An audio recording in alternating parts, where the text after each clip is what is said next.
बेटा last class में हम लोगों ने IUPAC के एल्केन, एल्कीन, एल्काइन, ब्रांच और बॉन्ड लाइन, साइक्लिक ये सारे कंपाउंड कर लिए थे, राइट। आज हम लोग एक स्टेप आगे बढ़ते हैं और उसमें हम लोग आज जानेंगे कॉमन नेम के बारे में। किसके बारे में? Common name. देखो बेटा, जो अब तक हम लोगों ने पढ़ा वो हमारे पास क्या थे बेटा? IUPAC। लेकिन आज हम लोग जो देखने वाले हैं वो हम लोग बेटा कॉमन नेमिंग को देखने वाले हैं। अब ये कॉमन नेमिंग क्या होती है? देखो, कुछ कंपाउंड्स ऐसे होते हैं जो कि हमारे पास छोटे से होते हैं। अगर छोटे होते हैं तो उनका नाम भी थोड़ा सा अलग रख दिया, भाई कहीं पे किसी ने चुन्नू बुला दिया, किसी ने मुन्नू बना दिया, तो वो कॉमन नेम है। लेकिन उसका नाम जो था असली में भानु, वो तो भानु ही था ना।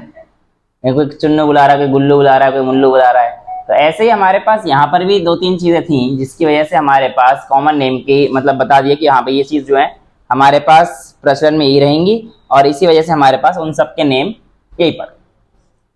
तो कॉमन नेम में जो हमारे पास एक कार्बन होता है उसका मीथेन ही होता है, दो कार्बन हुए उसका इथेन ही होता है, इसमें कोई दिक्कत नहीं होती। लेकिन जब हमारे पास 3 कार्बन की चेन आ जाती है बेटा, तो यहां से आप लोगों के पास प्रीफिक्स में एक वर्ड लग जाता है एन। क्या लग जाता है? एन। तो इसका जो नेम आएगा ये क्या आ जाएगा? N propane. क्या आएगा बेटा? N propane. समझ में आ गया?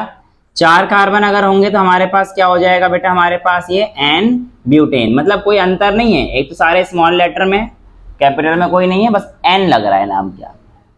ठीक है, समझ में आ गया? इसमें तो कोई दिक्कत नहीं है। यानी कि एन जो वर्ड शुरू होगा वो कौन से कार्बन से शुरू होगा?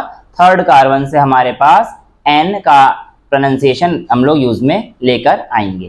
क्लियर है? अब अगर मेरे पास कंपाउंड में कोई ऐसा है कि ये तो हमारे पास क्या है बेटा?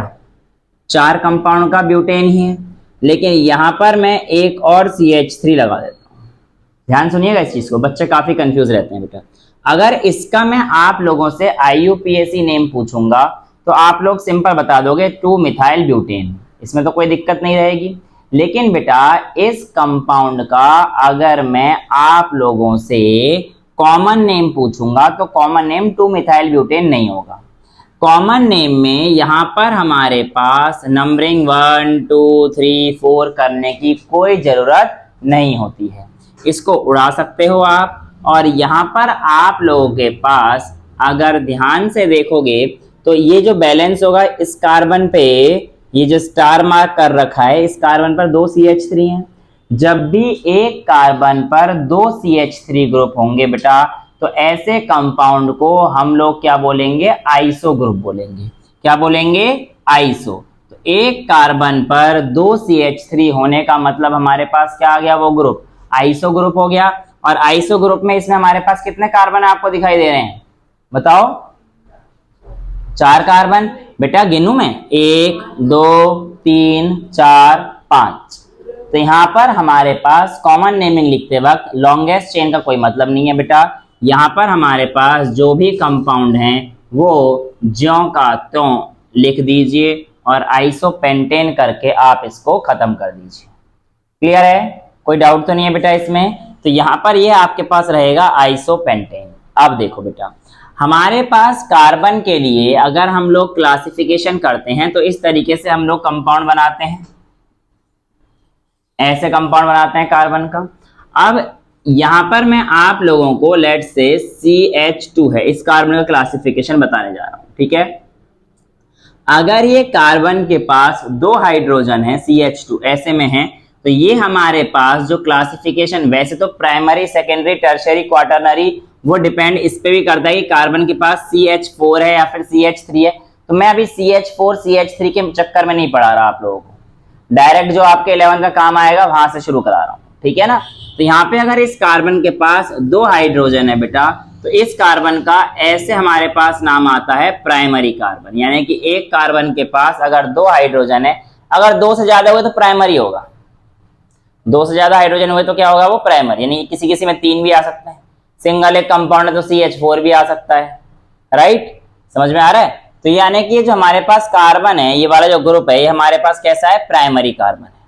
अब प्राइमरी कार्बन के बाद ऐसा भी तो हो सकता है इस कार्बन पर हमारे पास एक क्लोरीन नाम की चीज दे दिया, फिर कुछ भी दे दिया, XYZ आपने कुछ भी दे दिया, तो अगर मैं इस स्टार मार्क वाले कार्बन की बात करूंगा तो इसमें एक हाइड्रोजन चाहिए, क्योंकि बाकी तो 3 बैलेंस हो गए, एक हाइड्रोजन हमारे पास चाहिए। तो ऐसा जो कार्बन आएगा जिसमें हमारे पास एक हाइड्रोजन होगा, ये वाला कार्बन हमारे पास सेकेंडरी कार्बन होता है बेटा। क्या होता है? सेकेंडरी कार्बन होता है। और अगर हमारे पास ऐसा कोई कार्बन आ गया जहां पे हमारे पास उसको हाइड्रोजन की जरूरत ही नहीं है, तो बेटा ऐसा कार्बन हमारे पास क्या होता है?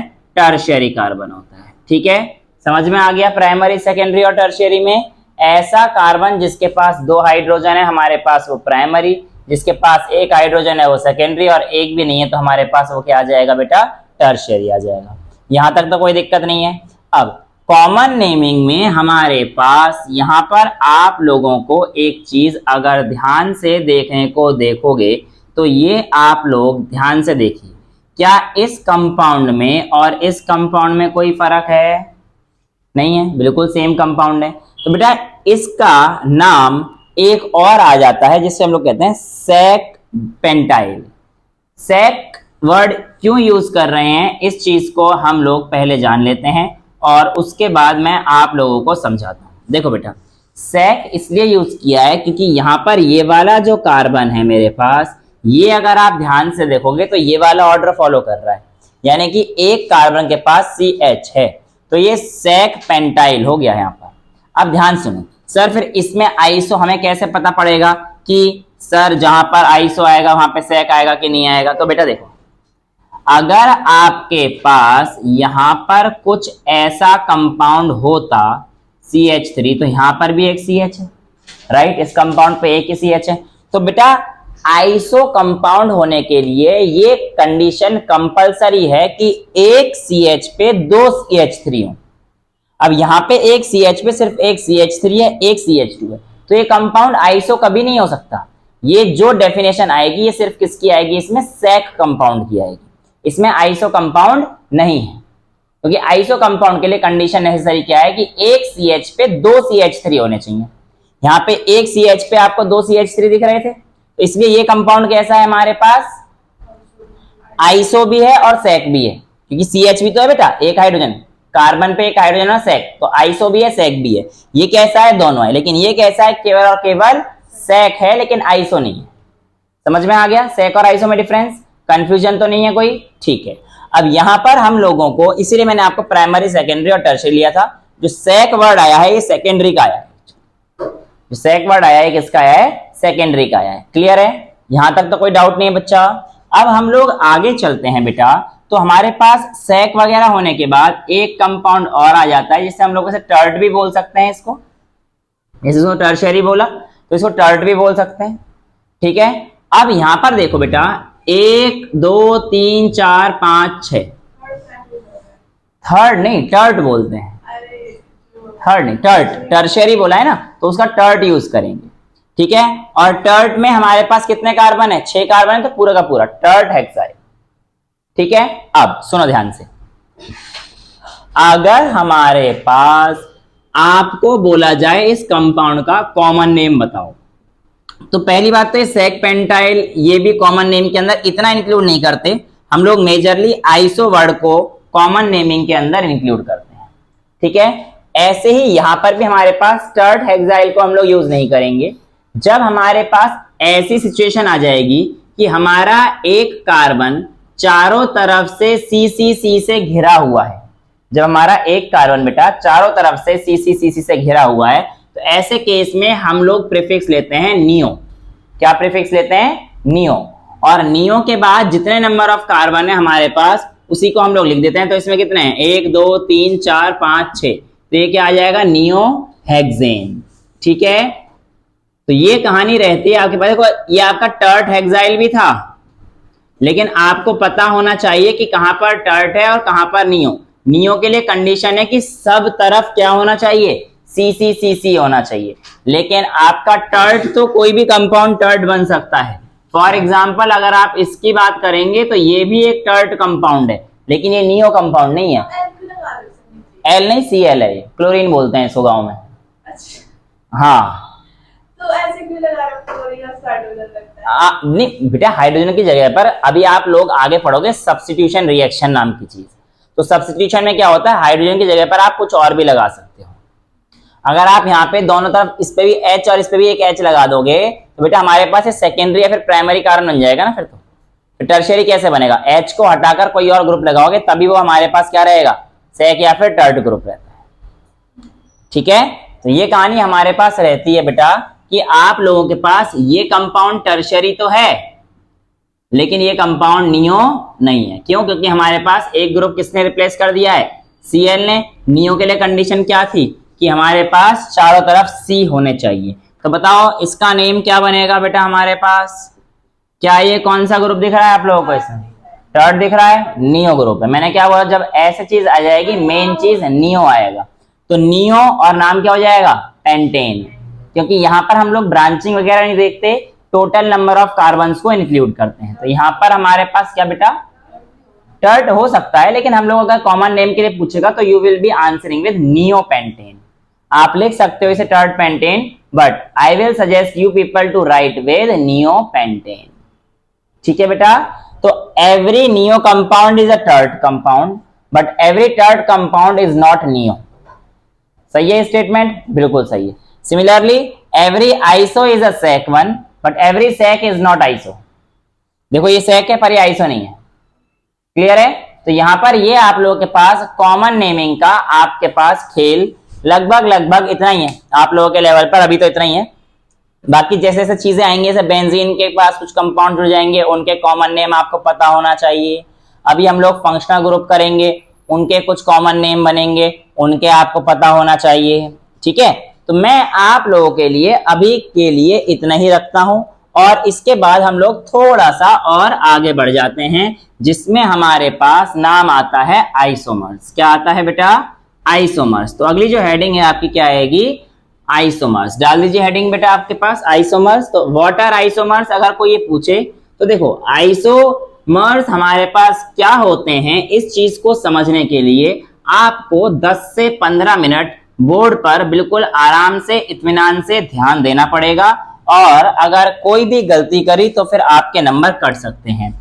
बेटा आइसोमर्स की अगर मैं डेफिनेशन लिखता हूं तो आइसोमर्स ऐसे कंपाउंड्स होते हैं जिनका हमारे पास मॉलिक्यूलर फॉर्मूला तो सेम होता है। Compound having same molecular formula. क्या सेम रहेगा बेटा, मॉलिक्यूलर फॉर्मूला तो बेटा सेम रहता है लेकिन डिफरेंट स्ट्रक्चर हो जाता है। उनका स्ट्रक्चर में क्या आ जाता है बेटा, हमारे पास डिफरेंस आ जाता है। तो उनका जो हमारे पास स्ट्रक्चर होता है वो कैसा हो जाता है, डिफरेंट हो जाता है। तो ऐसे कंपाउंड्स को हम लोग बोलते हैं आइसोमर्स। सर समझ में नहीं आ रहा है, देखो अब समझ में आएगा आपको। अगर मैं एक कंपाउंड दे देता हूं, ये हमारे पास क्या है, पेंटेन है। मैं इस बार पहले बैलेंस करता हूं, CH3 CH2 CH2 CH2 और CH3, राइट। अब मैं इस पेंटेन को एक और तरीके से लिखना चाह रहा हूं कि मैंने ये कर दिया है, तो इसको अगर मैं बैलेंस करूंगा तो मेरे पास कुछ इस तरीके से आ जाएगा, राइट। अभी एक और चीज अगर मैं करना चाहूं तो मैं यहां पर ये कर सकता हूं, ये आ जाएगा CH3 CH3 CH3 और CH3। देखो बेटा सबसे पहले मैं आप लोगों से कहता हूं कि मुझे यहां पर आप लोग कार्बन के नंबर काउंट करके बताइए। तो यहां पर 5 है कार्बन, यहां पर हाइड्रोजन काउंट करके बताइए कितने दिख रहे हैं आपको, 12। तो यहां पर जो कंपाउंड बना ये क्या बन रहा है, C5H12। यहां पर बताना जरा बेटा कितने कार्बन है और कितने हाइड्रोजन है, C5H12 है। अच्छा यहां पर बताना बेटा क्या बन रहा है, C5H12। यानी कि हर जगह पर कहानी तो सेम आ रही है, लेकिन अब मैं इनकी अगर IUPAC करूंगा तो बेटा मेरे पास यहां पर तो नेम क्या आ रहा है, पेंटेन। यहां पर हमारे पास क्या आएगा, 2-मिथाइल ब्यूटेन, और यहां पर हमारे पास क्या आएगा, 2,2-डाइमिथाइल प्रोपेन।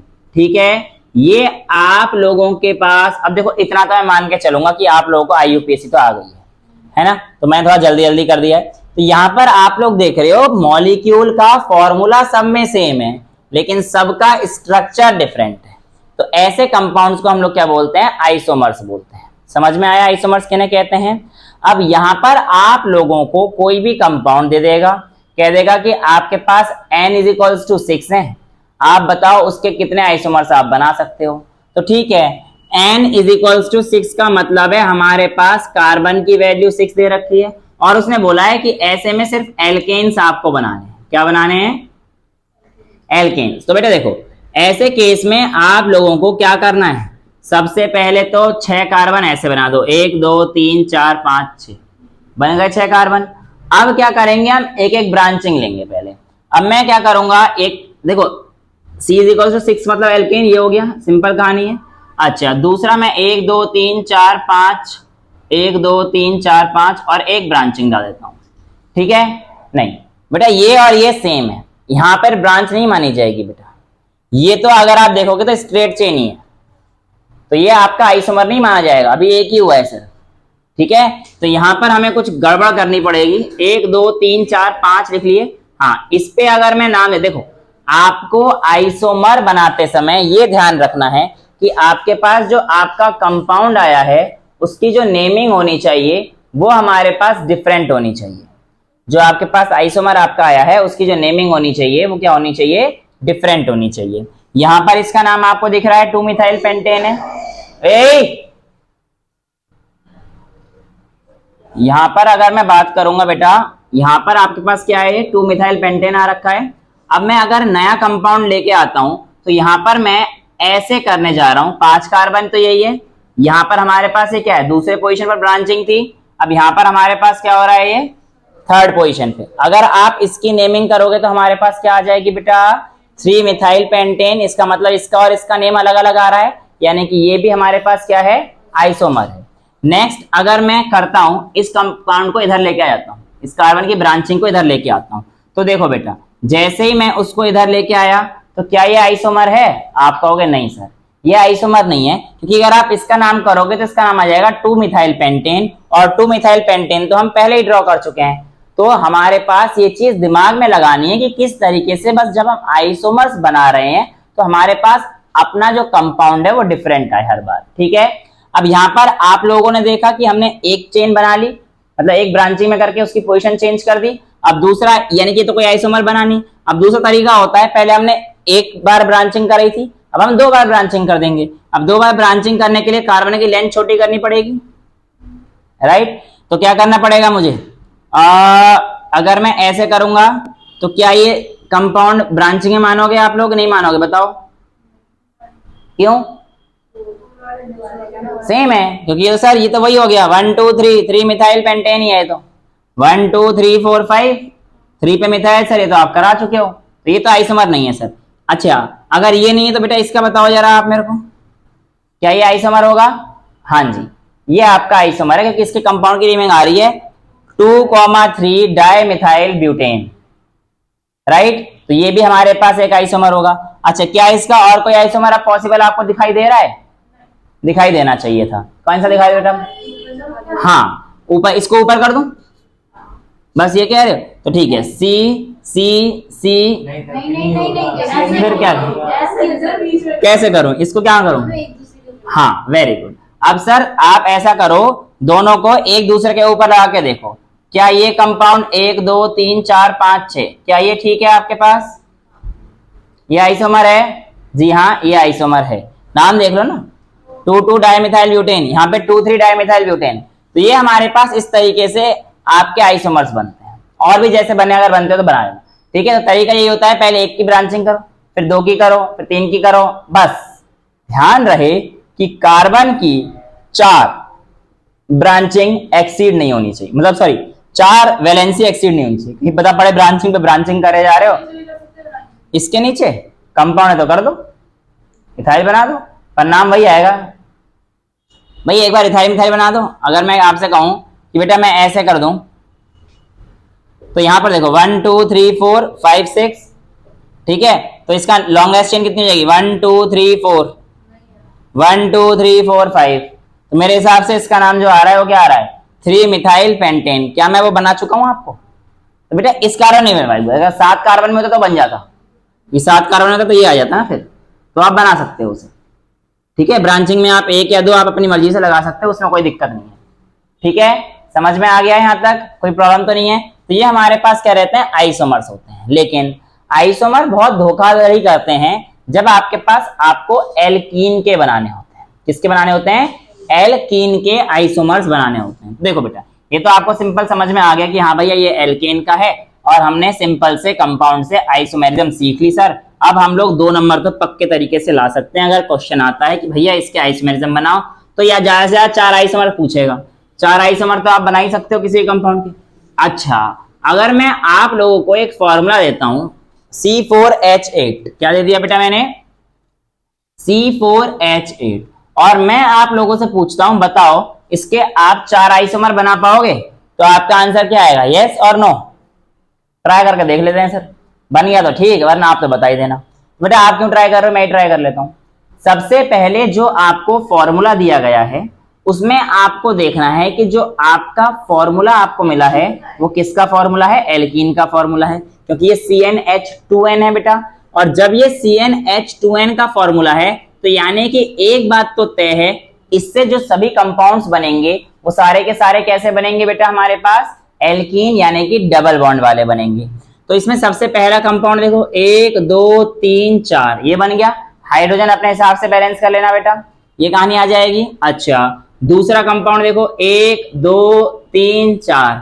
अब ये तो आइसोमर में काउंट करूंगा मैं, क्योंकि नाम डिफरेंट है। ये हमारे पास ब्यूट-1इन है, ये ब्यूट-2इन है, तो ये भी आइसोमर है, कोई मना नहीं कर सकता इस चीज को। अच्छा, इसको अगर मैं इधर ले आऊंगा तो आइसोमर माना जाएगा? क्यों माना जाएगा बेटा? ब्यूट-1इन इधर से हो जाएगा, उसका तो सेम हो जाएगा। ठीक है, तो ऐसा नहीं है, देखना है कि डबल बॉन्ड की पोजीशन चेंज करते समय उसका नाम तो सेम नहीं आ रहा। अगर नाम सेम आ रहा है फिर रहने देना, क्योंकि आपको बना चुके हो। ठीक है बेटा, और कोई आइसोमर आपको इसे समझ में आ रहा है? तो देखो, एक ऐसे हो सकता है, 1 2 3 4, ये बॉन्ड एक्सीड नहीं कराना है। ठीक है, तो यहां पर हमारे पास एक कंपाउंड का आइसोमर बन सकता है। ठीक है, क्या आपको और कोई आइसोमर दिख रहा है ऐसे बनता हुआ? नहीं, अब नहीं बन सकता ऐसे। ठीक है, तो आपने बना दिए बेटा तीनों आइसोमर्स। तो यहां पर आप लोगों के पास इसके 4 आइसोमर बोले थे, लेकिन मैंने तो चौथा तो बन ही नहीं सकता। बना दो, कहां बनाओगे, सेम नाम आ जाएगा। ठीक है, तो बेटा मैंने आप लोगों को पढ़ाते वक्त एक इंपॉर्टेंट नोट लिखवाया था। क्या लिखवाया था? कि आपके पास जो साइक्लो एल्केन्स होते हैं और जो हमारे पास एल्कीन्स होते हैं, उनका जो फॉर्मूला होता है वो क्या होता है बेटा? हमारे पास सेम होता है। यानी कि अगर आपको एल्कीन मिला है तो आपको जो दूसरा आइसोमर्स ट्राई करने हैं वो किसके करने हैं? साइक्लिक कंपाउंड से करने हैं। C4H8 है तो सबसे पहले तो 4 से बना दो। ये लो भैया जी, ये बन गया C4H8 से, और इसका फॉर्मूला पक्का भी C4H8 ही आएगा। इससे अगला जो हमारे पास कंपाउंड है बेटा, उसको आप ऐसे बना सकते हो। ये तो 3 का हो गया साइक्लो कंपाउंड, साइक्लोप्रोपेन। एक बच रहा है ना, तो एक इधर लगा देना CH3। समझ में आ गया? कोई दिक्कत तो नहीं है? चलो एक और ट्राई कर लेते हैं। मैं आपसे कहता हूं C5H10 के आइसोमर्स आप बना के दिखाइए। तो C5H10 में सबसे पहले हमारे पास क्या आ जाएगा बेटा? हमारे पास 1 2 3 4 5। सबसे पहला तो ये बनाऊंगा मैं, है ना। उसके बाद पहले डबल बॉन्ड की पोजीशन चेंज कर देता हूं। तो देखो कितने बन सकते हैं, अपने आप ही तुम लोग दिमाग लगा लोगे। 2 हो गए। अच्छा, अब मैं अगर इसको इधर लेके आऊं पीछे, तो नाम चेंज हो जाएगा? नहीं। देखो अब भी हमारे पास पेंटुइन है, यहां पे रखूंगा तो भी पेंटुइन, यानी कि अब मेरे को स्ट्रेट चेन में डबल बॉन्ड की पोजीशन चेंज करके कोई फायदा नहीं मिलेगा। यानी कि अब मैं क्या करूंगा, इस पे ब्रांचिंग। अच्छा, इस पे ब्रांचिंग हो गई थी, हाँ, क्योंकि इसमें इधर डबल बॉन्ड रखोगे तो भी ब्रांचिंग करोगे, सेम नहीं आएगा। ठीक है, चलो इसमें हम लोग देखते हैं अब क्या करना है मुझे। सबसे पहले पे आ जाओ, सबसे पहले पे आ जाओ, लेकिन हमें कार्बन का नंबर 1 कम रखना है। कार्बन का तो 1 2 3 4 5, क्योंकि ब्रांचिंग करनी है ना, तो ब्रांचिंग करते समय हम लोग इस चीज का ध्यान देंगे कि 4 कार्बन बनाना है, क्योंकि एक कार्बन का तो हमें क्या करनी है, ब्रांचिंग करनी है। तो बेटा देखो, अगर मैं यहाँ पर कार्बन लगा देता हूं तो फिर तो स्ट्रेट चेन वही हो जाएगी, इसका नाम तो पेंटुइन आ जाएगा, यानी कि वो तो आइसोमर नहीं होगा। तो इस बार मैं अपना डबल बॉन्ड यहाँ पर लगाऊंगा, और अगर मैं यहाँ पर डबल बॉन्ड लगाऊंगा, सॉरी CH3 ग्रुप लगाऊंगा, तो मेरे पास कंपाउंड का नाम कुछ और आ रहा है, 2-मिथाइल ब्यूट-1-इन, राइट, ये आ रहा है। अच्छा, क्या मैं अगर CH3 की पोजीशन को ऐसे कर देता हूं तो ये कंपाउंड दूसरा हो जाएगा? हाँ जी, चेक कर लो, 3-मिथाइल ब्यूट-2-इन आ रहा है इसका नाम। तो यानी कि ये कंपाउंड भी हमारे पास आइसोमेरिज्म शो करेगा। अच्छा, इस कंपाउंड को इधर लेके चला जाऊंगा तो भी हमारा काम बन जाएगा?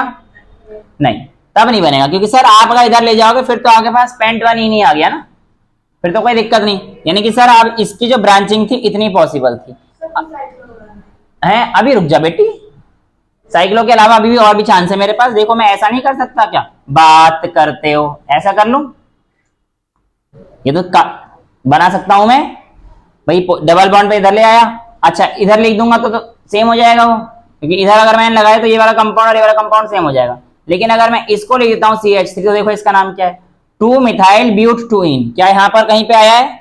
आया ही नहीं है, क्योंकि ब्यूट-2-इन तो हमारे पास आया ही नहीं है। तो अगर मैं इधर लगा देता हूं CH3 तो क्या कंपाउंड बन जाएगा?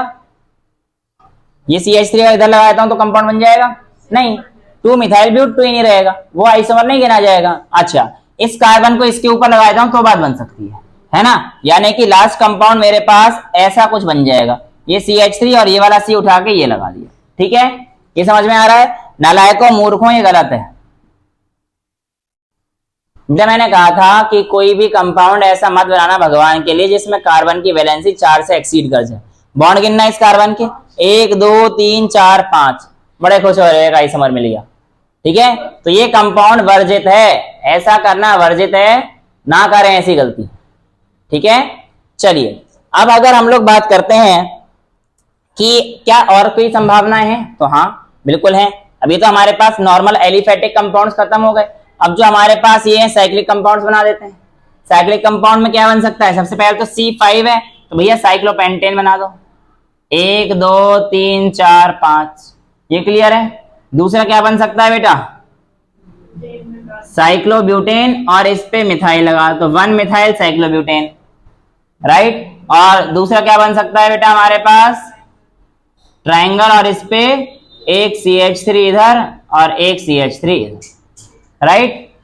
ये क्लियर है। 1 डाइमिथाइल साइक्लोप्रोपेन, राइट। अभी रुक जाओ, अभी देखो एक और बन सकता है इसमें, इसको ऐसे करो, इसको CH3 एक इधर लगाओ, एक CH3 इधर लगाओ, देखो 1,2 डाइमिथाइल साइक्लोप्रोपेन, नाम तो अलग है ना। तो ये हमारे पास कैसे होते हैं, इन्हें क्या बोलते हैं हम लोग? आइसोमर्स। और जो फेनोमेना है जिससे कि आपका एक कंपाउंड अलग अलग स्ट्रक्चर दिखाता है, इस फेनोमेना को बोलते हैं isomerism. The phenomena to show isomers is called isomerism. जब आप बड़ी क्लास में जाओगे तो आपके पास आइसोमेरिज्म भी 2 टाइप की हो जाएगी, एक स्ट्रक्चरल आइसोमेरिज्म हो जाएगी और एक स्टीरियो आइसोमेरिज्म हो जाएगी। अगर आप आइसोमेरिज्म जाओगे बड़ी क्लास में, अभी तो हम लोग नहीं करेंगे, एक आध बता दूंगा मन कर गया तो आइसोमेरिज्म 2 टाइप की हो जाएगी, एक हो जाएगी स्ट्रक्चरल और बेटा दूसरी हो जाएगी स्टीरियो आइसोमेरिज्म। अब ये स्ट्रक्चरल भी हमारे पास 5 तरीके की होती हैं।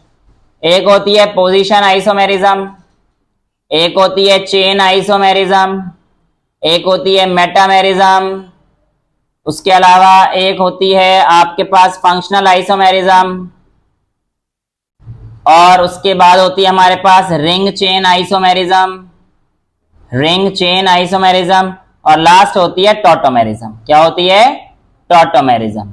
ठीक है, इधर हमारे पास स्टीरियो में कौन सी आती है? ज्योमेट्रिकल आती है, ठीक है, ऑप्टिकल आती है। ये सारी जो आइसोमेरिज्म आती है हमारे पास किस में आती हैं? स्टीरियो आइसोमेरिज्म में। वेल, अगर मैं आप लोगों के क्लास 10th के लेवल पे बात करूंगा तो मैं ये आपको बता देता हूं, अभी ये बता देता हूं, ये मैंने आपको बता दिया है, ये मैं आपको बाद में बताऊंगा, इन दोनों की आपको जरूरत नहीं है। पोजीशन आइसोमेरिज्म, देखो सपोज करो आपके पास ये कंपाउंड था, ये आपके पास पहले CH3 था, अब इसका मैंने यहां पर क्या कर दिया? 1 2 3 4 5, 1 2 3 4 5, यहां पर CH3 ने अपनी पोजीशन बदल ली ना, तो इसलिए ऐसे आइसोमेरिज्म जो अपनी पोजीशन बदलते हैं इनको हम लोग क्या बोलेंगे? Position isomerism. ठीक है, समझ में आ रहा है? आइसोमेरिज्म समझ में आ गया पूरा कैसे बना? Same structure different, sorry same formula different structure, तो यहां पर यही चीज हो रही है, इसलिए ऐसे आइसोमेरिज्म को हम लोग क्या बोलते हैं? Position isomerism. ठीक है, अब देखो यहां पर जब मैंने आप लोगों को शुरुआत में 5 कार्बन की चेन दी, 5 कार्बन की चेन दी थी, इसके बाद मैंने इसमें कार्बन की लेंथ चेंज करके ये कर दिया था, फिर उसके बाद मैंने ये करके और चेन बना के ये कर दी थी। तो यहाँ पर क्या हो रहा है, देखो यहाँ पर क्या होता है, कार्बन का जो लॉन्गेस्ट कार्बन की चेन है किसमें, पोजीशन में, वो कभी चेंज नहीं होगी। लेकिन जो चेन आइसोमेरिज्म है उसमें क्या होगी, लॉन्गेस्ट कार्बन की नंबर चेंज हो जाएगी। यहाँ पे 5 है, यहाँ पे 4 है, यहाँ पे 3 है। तो ये जो आइसोमेरिज्म दिखा रहे हैं तीनों आपस में कौन से दिखा रहे हैं, चेन आइसोमेरिज्म। ठीक है, उसके बाद फंक्शनल ग्रुप आइसोमेरिज्म, जब मैं आप लोगों को फंक्शनल ग्रुप से इंट्रोड्यूस कराऊंगा तब आपको कराऊंगा, अभी मैंने आपका इंट्रोडक्शन कराया नहीं है। रिंग चेन आइसोमेरिज्म ये मैं आपको करा चुका। रिंग चेन का मतलब क्या है, देखो ये कंपाउंड चेन में है, लेकिन इसका जो है इसके साथ कैसा है, रिंग में। तो ये हमारे पास क्या दिखा रहा है, रिंग चेन आइसोमेरिज्म। ये और ये रिंग चेन दिखा रहा है, ये और ये रिंग चेन दिखा रहे हैं, नहीं ये नहीं, ये वाला है पेंटेन वाला है, ये नहीं, ये और ये रिंग चेन दिखा रहे हैं, ये दोनों नहीं, ये और ये चेन और रिंग। ठीक है, समझ में आया। रिंग मतलब यहाँ पे किससे, साइक्लिक कंपाउंड से। तो सिमिलरली ये और ये और ये और ये और ये, समझ रहे हो ना सारी कहानी। तो ये हमारे पास कौन सी आती है, रिंग चेन।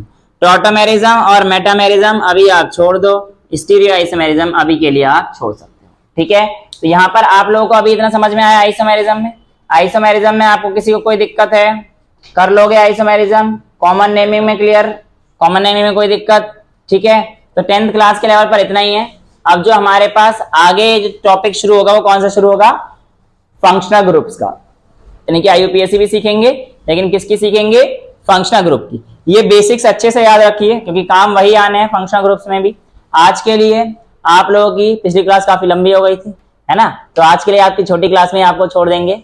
आज के लिए इतना ही रखेंगे। That's all for today, thank you so much.